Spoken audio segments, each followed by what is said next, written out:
Jin Seo terbangun dengan nafas tersengal. Tubuhnya basah oleh keringat setelah mimpi buruk yang menghantuinya. Hari itu, sebuah babak baru akan dimulai bagi keluarganya. Pindah ke rumah baru yang penuh harapan, namun juga menyimpan misteri yang tak terungkap. Jin Seo memiliki seorang kakak bernama Heong, sosok yang dia kagumi dan hormati setinggi langit. Heong adalah anak yang luar biasa. Sejak kecil, dia selalu menjadi kebanggaan keluarga. Dengan prestasi akademik yang cemerlang, dia terus menduduki peringkat pertama di kelas dari bangku sekolah dasar hingga lulus dari universitas ternama. Kehebatannya tidak hanya berhenti di bidang pendidikan. Di usia remaja, Heong telah menunjukkan bakatnya yang luar biasa dalam berbagai aspek. Ia seorang atlet serba bisa yang menguasai banyak olahraga, menjadikannya panutan dan kebanggaan banyak orang. Selain itu, Heong juga terampil dalam hal-hal praktis. Setiap permasalahan di rumah selalu dapat ia selesaikan sendiri tanpa bantuan ahli. Dia bukan hanya teladan dalam hal keahlian, tetapi juga dalam sifat dan perilaku. Heong tidak pernah merokok, minum alkohol, atau berkata kasar. Logikanya tajam, pembawaannya selalu santun, dan ia memiliki selera humor yang membuat semua orang nyaman berada di sekitarnya. Bagi Jin Seo yang menderita neurasthenia kronis, Heong adalah sumber kekuatan dan inspirasi. Namun, kesempurnaan Heong sedikit ternoda oleh tragedi setahun lalu. Sebuah kecelakaan lalu lintas merenggut sebagian dari fisiknya. Kaki kirinya kini menjadi pincang. Meski begitu, Heong tetap berdiri kokoh, menjadi pilar yang menjaga keluarganya tetap utuh, terutama bagi Jin Seo yang sangat bergantung padanya.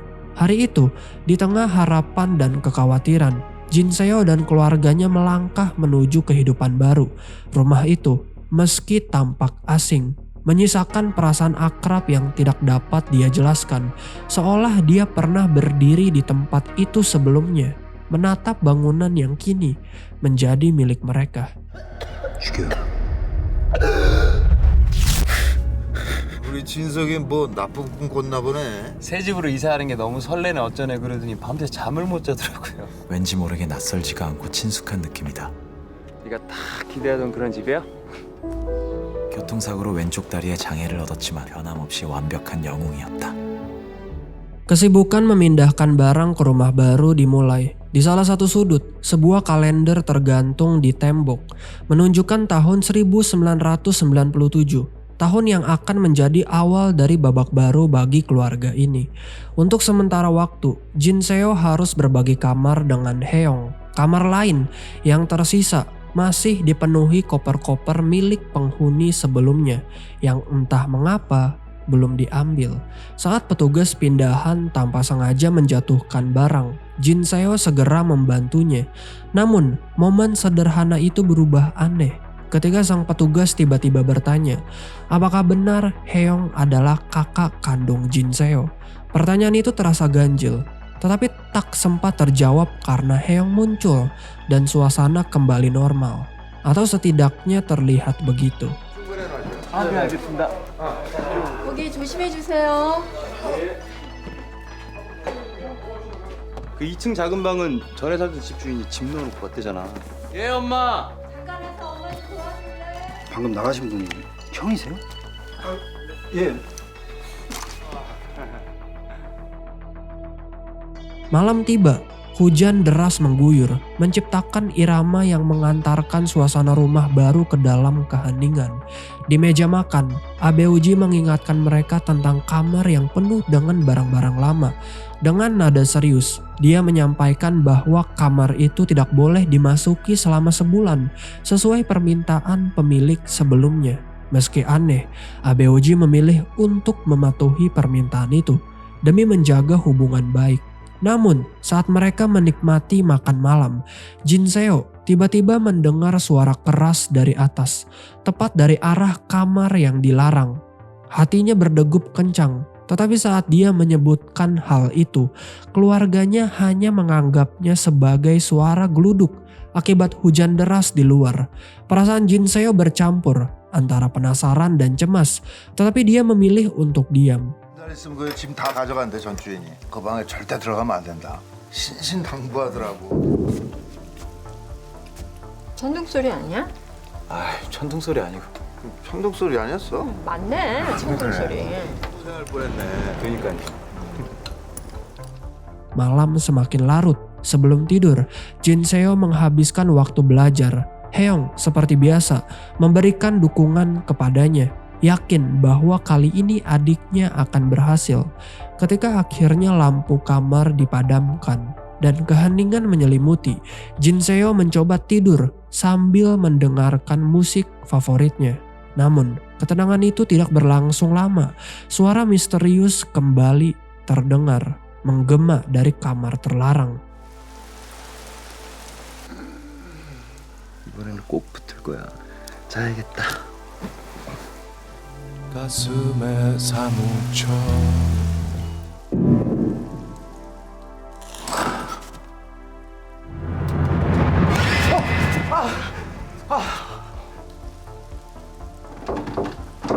이게 진짜 공부하기 싫으니까 괜히. Penasaran yang tak terbendung membuat Jin Seo melangkah pelan-pelan mendekati kamar tersebut. Jantungnya berdetak lebih cepat saat tangannya meraih gagang pintu. Sebelum sempat membukanya, Haeyoung muncul tiba-tiba menghentikan aksinya. Jin Seo memberanikan diri menjelaskan apa yang dia dengar. Tetapi Haeyoung tampak tenang. Dia menempelkan telinganya ke pintu kamar itu, mendengarkan dengan seksama. Lalu dia tersenyum santai, memastikan tidak ada suara apapun. Haeyoung memperlakukan situasi itu dengan ringan, bahkan menggoda Jin Seo. Bagi Haeyoung, mungkin suara-suara itu hanya pikiran Jin Seo yang terlalu lelah belajar. Namun bagi Jin Seo, rasa penasaran itu tidak padam. Di balik pintu yang terkunci itu, ada sesuatu yang gak beres, sesuatu yang menanti untuk ditemukan. Haeyoung mengajak Jin Seo keluar untuk menikmati udara segar di bawah langit malam. Angin lembut menyapu wajah mereka, membawa rasa tenang yang menyelimuti keduanya. Dalam hati, Jin Seo merasa bersyukur. Hidupnya mungkin penuh tantangan, tetapi memiliki keluarga seperti ini dengan kakak yang selalu mendukungnya adalah berkah yang tidak tergantikan. Ketenangan itu terhenti ketika telepon dari Abeoji masuk ke ponsel Haeyoung. Sang ayah meminta bantuan Haeyoung untuk mencari beberapa data penting. Dengan cepat, Haeyoung mengiyakan dan meminta Jin Seo menunggu di tempat itu. Hanya sebentar katanya, dan dia akan segera kembali. Jin Seo mengangguk, mempercayai kata-kata kakaknya tanpa ragu. Haeyoung pergi, meninggalkan Jin Seo yang kembali larut dalam dunianya sendiri. Lagu favoritnya mengalun di telinga, menciptakan suasana damai yang menenangkan pikirannya. Sambil berjalan santai di sekitar, Jin Seo menikmati momen itu hingga sesuatu yang tak biasa menarik perhatiannya. Dari kejauhan, dia melihat kerumunan yang mencurigakan. Tubuhnya membeku ketika menyadari apa yang terjadi. Di bawah cahaya redup lampu jalan, dia melihat kakaknya, Haeyoung, dipaksa masuk ke dalam sebuah van hitam oleh sekelompok orang asing. Pintu van itu tertutup dengan keras, lalu melaju cepat, meninggalkan bayangan ketakutan yang mendalam di hati Jin Seo.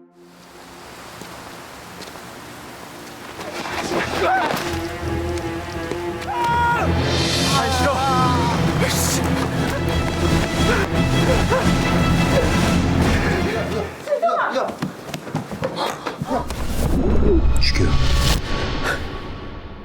그래, 엄마야. 괜찮아?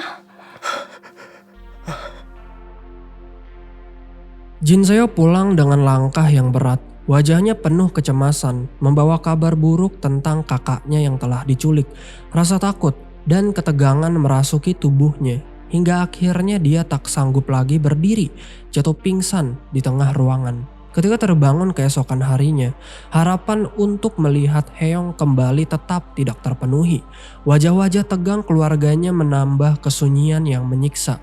Polisi datang untuk menggali informasi. Jin Seo berusaha keras mengingat detail, meskipun semuanya terasa kabur. Satu-satunya hal yang dia ingat adalah van hitam itu, 07Z8911, angka yang terus berputar dalam pikirannya. Namun, harapan itu kembali runtuh ketika polisi menyatakan bahwa plat nomor tersebut tidak ada dalam data kendaraan di negeri ini. Hari-hari berlalu menjadi mimpi buruk yang tiada akhir, dan pencarian Heong hanya berakhir pada kebuntuan. Malam-malam Jin Seo semakin gelap. Mimpi buruk menjadi teman setianya, membangunkannya di tengah malam dengan nafas terengah. Pada suatu malam, suara aneh dari kamar terlarang itu kembali menghantuinya. Kali ini, pintu kamar itu benar-benar terbuka dan seseorang melangkah keluar. Tubuh Jin Seo gemeter. Dia segera menyembunyikan dirinya di balik selimut, berharap semua itu hanyalah halusinasi.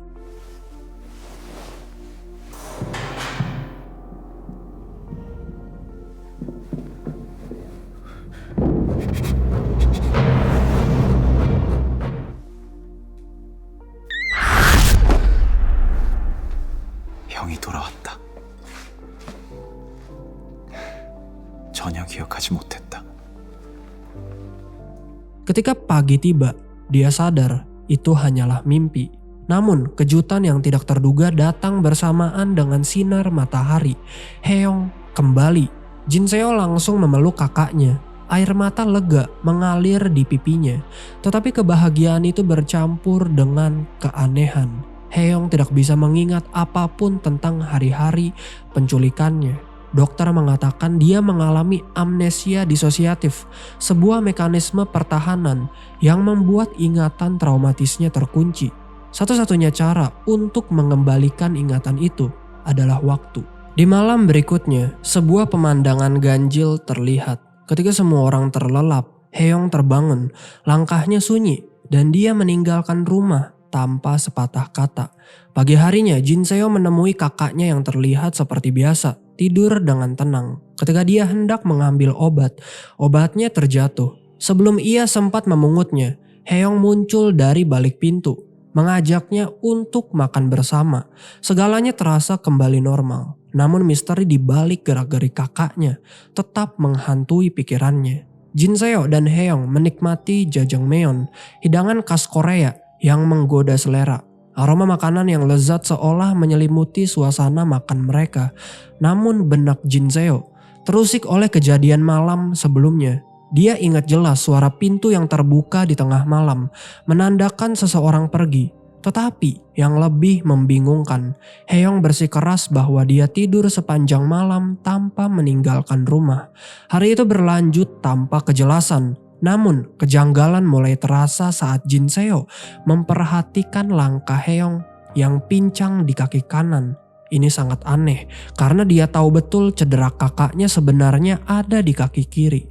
Meski sesaat kemudian langkah Heong tampak normal kembali, seolah-olah Jin Seo hanya berkhayal. Dirundung kebingungan, dia memilih mengabaikannya meski hatinya terus terusik.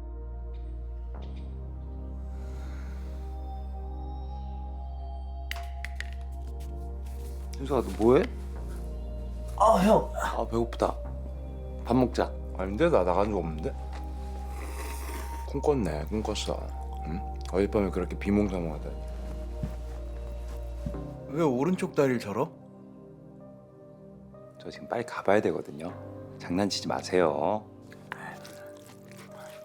Hari itu berlalu dengan Jin Seo yang menghabiskan waktu di meja belajarnya, menyibukkan diri dengan tugas yang menumpuk.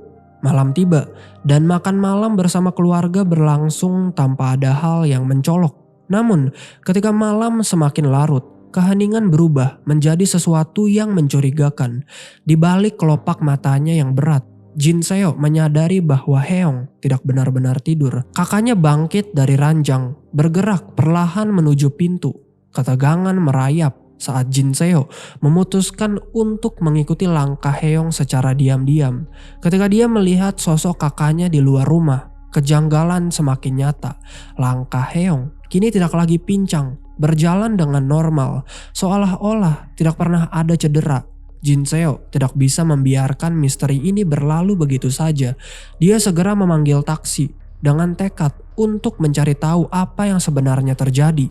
Dari balik jendela kendaraan, dia terus membuntuti kakaknya yang melangkah dengan tujuan yang masih tersembunyi di balik gelapnya malam.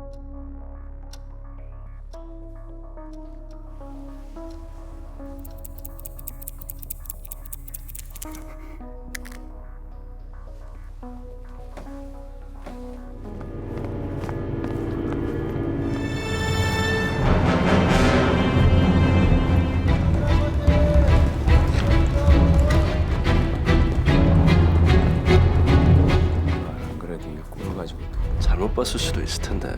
검은색 봉고차는? 아이 씨발, 왜 여기까지 가서 일을 복잡하게 만들어?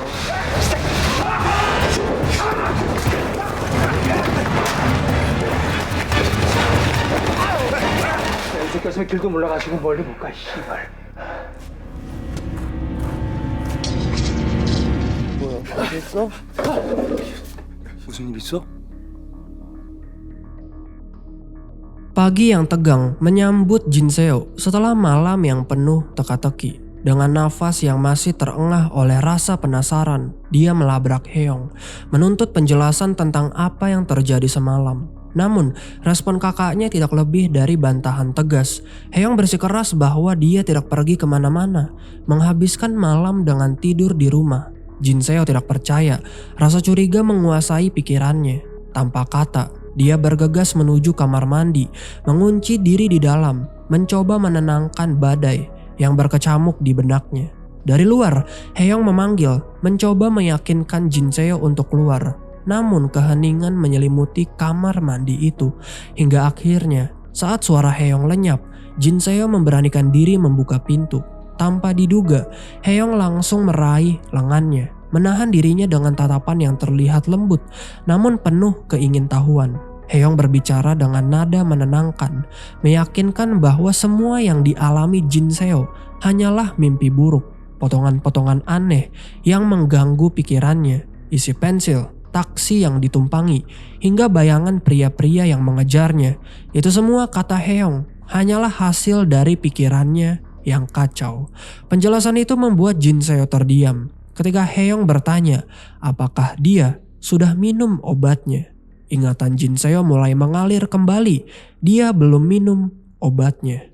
Perasaan bersalah menyergap dan tanpa banyak pikir, dia segera meminum obatnya. Dengan suara yang lirih, dia meminta maaf kepada Haeyoung dan permintaan maaf itu diterima. Haeyoung menyuruhnya untuk beristirahat, lalu pergi meninggalkan ruangan. Namun saat langkah Haeyoung menjauh, Jin Seo masih dalam bayang-bayang keraguan, mengintip dari jendela. Dia melihat sosok Haeyoung yang berjalan pincang, seolah menegaskan bahwa kejadian semalam benar-benar hanya mimpi. Tetapi saat dia hendak kembali fokus pada tugasnya, pandangannya tertuju pada sebuah benda di meja. Isi pensil yang dikeluarkan Haeyoung semalam. Nafasnya terhenti. Pikiran berkelebat cepat, menyusun potongan demi potongan. Haeyoung tidak seharusnya tahu tentang taksi. Jin Seo menyadari karena dia tidak pernah menyebutkannya. Perasaan dingin menjalar di tenguk Jin Seo. Kenangan semalam kini terasa begitu nyata. Dan yang lebih mencengangkan, dari kejauhan, langkah Haeyoung tampak normal. Tanpa jejak pincang sama sekali, seakan rahasia kelam bersembunyi di bawah permukaan rumah mereka. Ketika malam kembali merayap, Jin Seo memutuskan untuk tidak lagi diam. Dia mendekati ibunya, Eoma, dan mengungkapkan segala kegelisahannya. Dengan nafas terputus-putus, dia menjelaskan bahwa sosok Haeyoung yang ada bersama mereka bukanlah Haeyoung yang sebenarnya. Awalnya, Eoma tampak tidak percaya, tetapi potongan cerita yang disampaikan Jin Seo membuatnya terdiam, terpukul oleh kemungkinan yang mengerikan. Malam itu, mereka merencanakan sesuatu yang besar. Jin Seo, Eoma, dan Abeoji bertekad untuk membongkar misteri ini. Jika Haeyoung keluar lagi, mereka akan mengikutinya hingga menemukan kebenaran yang tersembunyi. Tetapi sebelum malam tiba, rasa ingin tahu Jin Seo membawanya menuju kamar misterius yang selama ini terkunci rapat. Dengan hati-hati, dia membuka pintunya. Pemandangan di dalam kamar itu menghantamnya seperti badai. Jin Seo melihat sosok Haeyoung tergantung di langit-langit. Tubuhnya terayun pelan seolah kehilangan jiwa. Tetapi dalam sekejap, pemandangan itu menghilang. Dia terbangun dengan keringat membasahi tubuhnya, diselimuti rasa takut yang tidak tertahankan. Jadi ternyata itu semua mimpi, guys. Jin Seo turun ke dapur, mencoba meraih obat untuk menenangkan dirinya. Tetapi langkahnya terhenti ketika mendengar suara dari kamar ibunya. Dari balik pintu yang sedikit terbuka, samar-samar terdengar suara Eoma berbicara di telepon dengan seseorang. Ada nada tegang dalam percakapan itu. Cukup, untuk membuat Jin Seo merasa bahwa misteri di rumah ini lebih besar dari yang pernah dia bayangkan. Ada satu kata dari ibunya yang membuat Jin Seo yakin bahwa misteri ini jauh lebih besar. Ibunya berkata, sepertinya anak itu sudah tahu semuanya. Ketika ingin menguping lebih dalam, Jin Seo tanpa sengaja menimbulkan suara. Ibunya tentu langsung pergi keluar dan mengecek. Karena takut diuping, dia pergi ke kamar Jin Seo untuk mengecek dan sayangnya 이 새끼가 눈치챈 것 같아. 어제 지가 뒷조사 가서 본 거 다 말하더라고. 진석이니?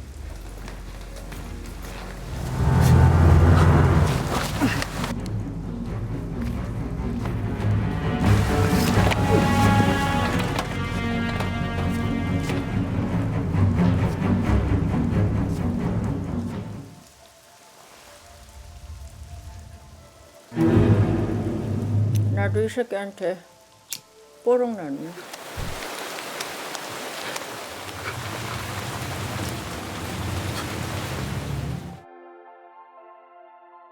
Jin Seo tersadar bahwa semua orang yang ada di sini bukan keluarganya. Maka dari itu, Jin Seo langsung kabur. Dia dikejar oleh orang yang kemarin berpura-pura menjadi polisi.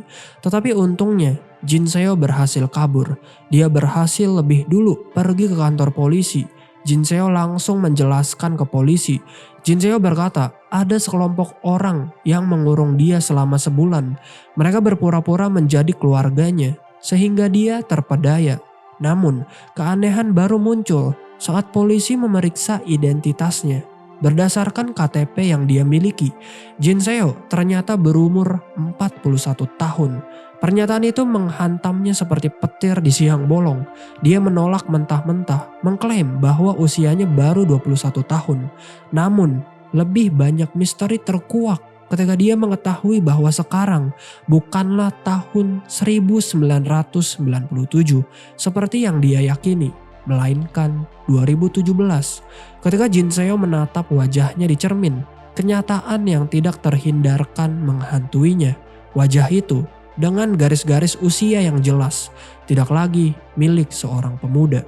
Rasa bingung bercampur takut membuatnya semakin putus asa. Apa yang telah terjadi? Bagaimana dia bisa kehilangan 2 dekade hidupnya tanpa ingatan? 어떤 사람들이 아저씨를 한 달 넘게 감금했고. 네, 그게 맞는데요. 제가 왜 속았는지 그걸. 그 77년생이시면 올해로 41죠. 21살이 맞죠.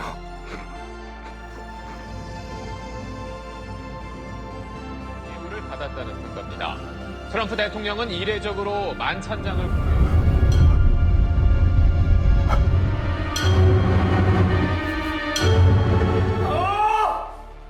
나와서 얘기 좀 하자.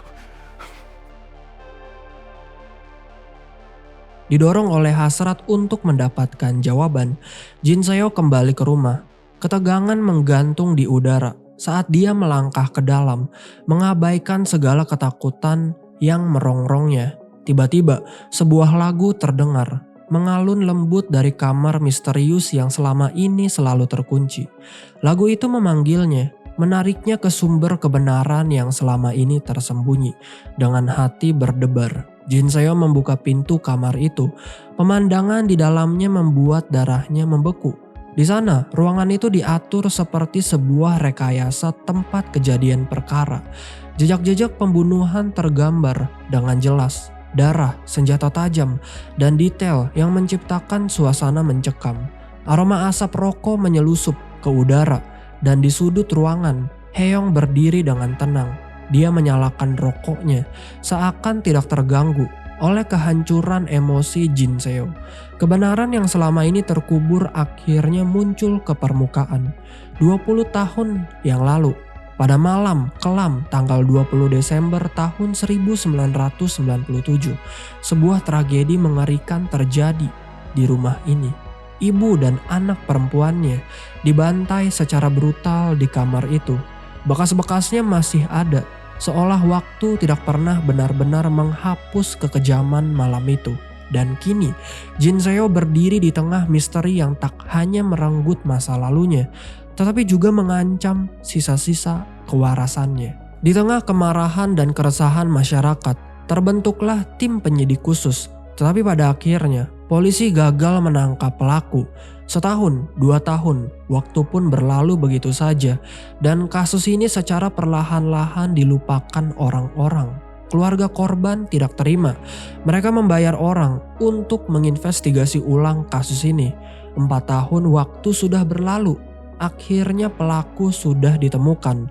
Dan itu adalah Jin Seo. Jin Seo terus disiksa untuk mengaku. Tetapi tetap saja dia nggak mau ngaku. Penjahat yang tidak ingat akan kejahatannya tidak bisa dibunuh begitu saja. Maka dari itu datang seorang pakar hipnotis. Abeoji yang kita kenal ternyata merupakan seorang pakar hipnotis. Nama aslinya adalah Park Seong. Ketika dihipnotis, ada satu periode waktu di mana Jin Seo mengalami masa-masa sulit sehingga tidak bisa ingat masa-masa tersebut. Hal ini disebut dengan amnesia bersifat disosiatif. Untuk membangkitkan ingatan Jin Seo, mereka memutuskan membawanya kembali ke masa-masa bahagia di tahun 1997. Dengan cara apa? Hipnotis. Saat itu, dia hidup bersama keluarga yang penuh cinta, Abeoji, Eoma, dan Heong, di sebuah rumah baru yang menjadi simbol harapan mereka. Tidak disadari oleh Jin Seo, obat yang rutin diminumnya adalah penginduksi hipnotis.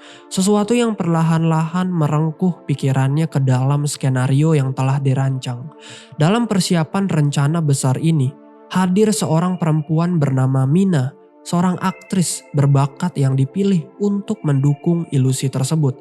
Eoma yang ia kenal selama ini ternyata adalah aktris kawakan. Dan Heong bernama To Chun adalah orang yang sebenarnya ditugaskan keluarga korban untuk menyelidiki ulang kasus tersebut. Semua elemen disusun dengan cermat. Mereka merekayasa kembali kehidupan masa lalu Jin Seo, termasuk momen ketika keluarganya pindah ke rumah baru. Bahkan bunyi misterius yang terdengar dari kamar yang selalu terkunci adalah bagian dari rencana mereka. Ruangan itu menjadi tempat para aktor dan kru mempersiapkan ulang kejadian di tempat kejadian perkara. Tujuannya jelas, memaksa Jin Seo menghadapi kenyataan suram tentang kejahatan yang pernah dilakukannya. Namun, di tengah rekayasa ini, sesuatu yang tidak terduga terjadi.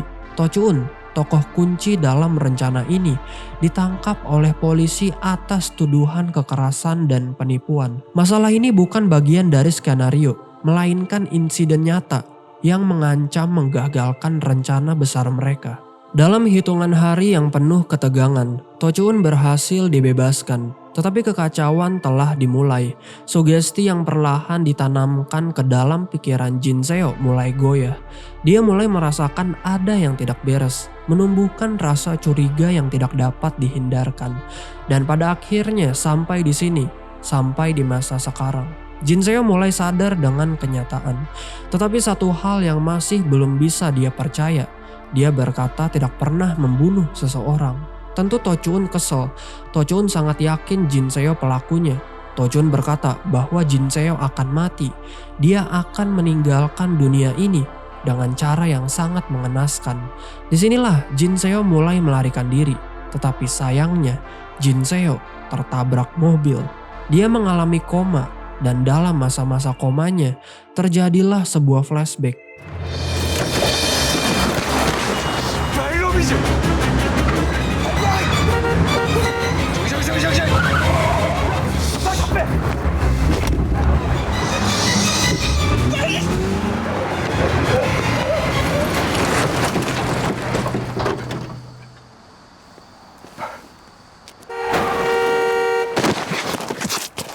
사람이 갑자기요 튀어나오는 바람에 가면 옛사람. 네.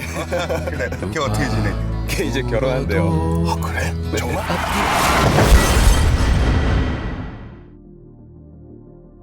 Bulan Mei tahun 1997. Kali ini Jin Seo benar-benar bersama dengan keluarga aslinya. Terlihat mereka benar-benar bahagia. Tetapi ada kejadian mengerikan. Ketika sedang mengendara, mobil mengalami kecelakaan. 6 bulan kemudian, kondisi perekonomian Korea Selatan berada di posisi yang sangat sulit. Maka dari itu, banyak sekali masyarakat Korea Selatan susah mencari pekerjaan. Dan lebih sulit lagi, pada saat itu, tersisa 1 orang dari keluarga Jin Seo yang selamat dan itu adalah Haeyoung. Tetapi, Haeyoung masih dalam keadaan kritis di rumah sakit. Karena biaya rumah sakit yang mahal, Jin Seo terus mencari pekerjaan. Bahkan dia sampai sujud-sujud, tetapi tetap aja tidak ada yang mau menerimanya.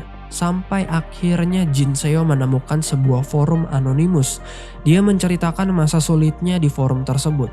Haeyoung di rumah sakit dan dia butuh sekali pekerjaan dengan uang muka di awal. Apapun pekerjaannya akan dia lakukan, katanya. Jin Seo pergi ke rumah sakit. Dokter berkata bahwa Haeyoung sudah dirawat di rumah sakit ini selama setengah tahun. Dokter berkata Jin Seo harus cepat mencari uang karena Haeyoung butuh operasi jika ingin selamat. Di saat yang sangat amat buntu, tiba-tiba ada notifikasi dari forum anonimus. Jin Seo disuruh untuk menjadi seorang pembunuh. Jin Seo disuruh mempertimbangkannya sampai besok tengah hari. Jika lewat dari waktu kesempatan ini akan hilang. Jin Seo tidak bisa tidur. Dia terus memikirkan hal ini matang-matang. Keputusan bulat. Besoknya Jin Seo menerima pekerjaan ini. Jin Seo diberikan sebuah alamat. Dia disuruh untuk membunuh seorang perempuan saja, yaitu sang istri. 2 anak yang ada di sana gak usah dibunuh. Jin Seo mulai melakukannya. Dia pergi ke rumah dan disinilah hati nuraninya mulai muncul. Jin Seo ketika melihat si perempuan dengan anaknya sedang tidur, dia tidak berani untuk membunuhnya. Tetapi ada satu insiden yang membuat semua ini kacau. 애들은 절대로 건들지 말고 반드시 여자만 처리해야 돼.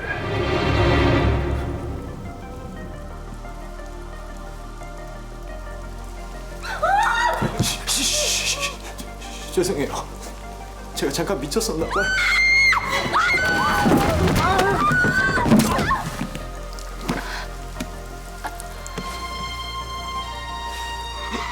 소리 지르지 마! Christmas tree.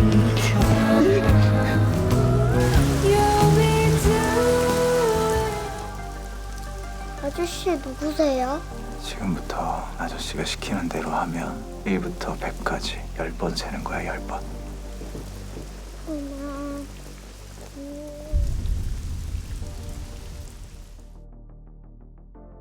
Jin Seo tanpa sengaja membunuh anak perempuan. Ketika mencoba untuk mendobrak pintu, si ibu teriak dan karena itu Jin Seo membunuhnya. Jin Seo pergi ke bawah dan tersisa 1 bocah laki-laki kecil. Jin Seo menyuruh bocah ini untuk kembali ke kamarnya. Pakai selimut dan hitung 1-100 selama 10 kali. Jin Seo mencoba pergi keluar dan dia melihat foto keluarga. Ternyata si ayah merupakan dokter yang merawat Haeyoung di rumah sakit. Jin Seo bertemu dengan dokter ini. Tentu dia marah karena instruksinya Jin Seo hanya membunuh si istri. Kenapa si dokter ingin membunuh istrinya? Simpel jawabannya, untuk mendapatkan uang asuransi. Berhubung sekarang Korea Selatan mengalami krisis moneter. Disinilah si dokter mulai menyerang Jin Seo dan keadaan berbalik. Malah si dokter yang jatuh dari atas gedung. Jin Seo mencoba untuk menyelamatkannya, tetapi sayangnya tangan dia tidak kuat sehingga si dokter jatuh. Dan dari situlah Jin Seo mulai depresi. Singkatnya, Jin Seo bangun dari komanya. Di situ ada To Chun menunggu. To Chun datang ke sana hanya untuk menyelesaikan tugasnya, yaitu membunuh Jin Seo. Jin Seo bertanya, di mana keluarga korban sekarang? Karena sebelum mati, dia ingin minta maaf. Di sini To Chun tersadar bahwa Jin Seo sudah ingat. To Chun bertanya, mungkinkah suami dari wanita yang Jin Seo bunuh memberi instruksi? Kenapa? Karena sebulan sebelum peristiwa itu, si suami alias si dokter membelikan istrinya asuransi. Mungkin saja si suami mencoba membunuh istrinya untuk mendapatkan uang asuransi. Jin Seo tidak menjawab. Di sini ada fakta mengejutkan. 사람 목숨이라는 게 참 질기지. 이제 끝내줄게. 유가족들은 어디 있어? 죽을 죄를 지었다고. 그 죽은 여자 남편이 시킨 거야? 그 여자 남편이 시킨 거야? 너 그날 밤에 그 집에서 살려준 게 엄마 데려오겠다고 했잖아 나한테. 찾아서 반드시 복수하겠다고. 그냥 애 새끼도 죽였어야지 이 씨발놈아. 우리 아버지가 시킨 거냐고. 나 없다는 거야.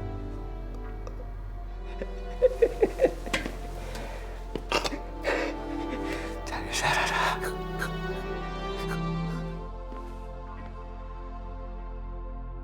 Tochun merupakan bocah yang Jin Seo biarkan hidup. Bocah yang dia suruh untuk menghitung 1 sampai 100. Disinilah Tochun menceritakan masa sulitnya. Setelah peristiwa itu, harta warisan dirampas oleh keluarga besarnya. Dia dibuang ke panti asuhan, menangis dan meratap setiap malam. Dan dari situ, ketika dewasa nanti, Tochun berjanji bahwa dia akan menangkap pelaku yang telah membunuh seluruh keluarganya. Tochun bertanya dengan emosional, kenapa Jin Seo tidak membunuh bocah itu di malam itu. Jin Seo sambil menangis berkata bahwa dia minta maaf. Jin Seo disuruh menjawab, apakah si suami yang memberi instruksi untuk membunuh istrinya? Apakah ayah Tochun yang memberikan instruksi untuk membunuh ibunya? Jin Seo berbohong. Dia menggelengkan kepalanya. Dia berkata bahwa semua ini merupakan perbuatan dia sendiri. Jadi di sini Jin Seo menaruh semua kesalahan kepada dirinya sendiri. Tentu Tochun gak percaya. Dia hanya bisa ketawa sambil menangis lalu pergi. Dan ya, pada akhirnya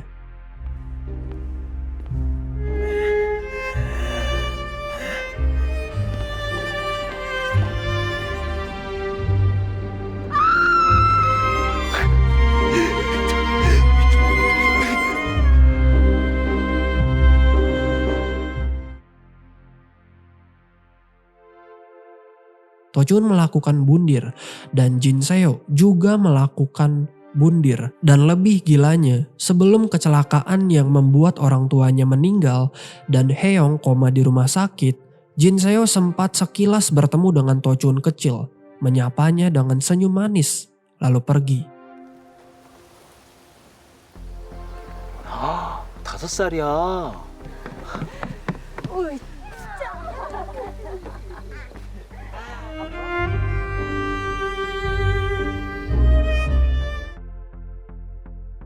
Terima kasih yang sudah menonton. Jika kalian suka dengan video ini, jangan lupa untuk share, like, dan subscribe. Sekali lagi terima kasih guys, dan sampai jumpa di video selanjutnya. Bye-bye.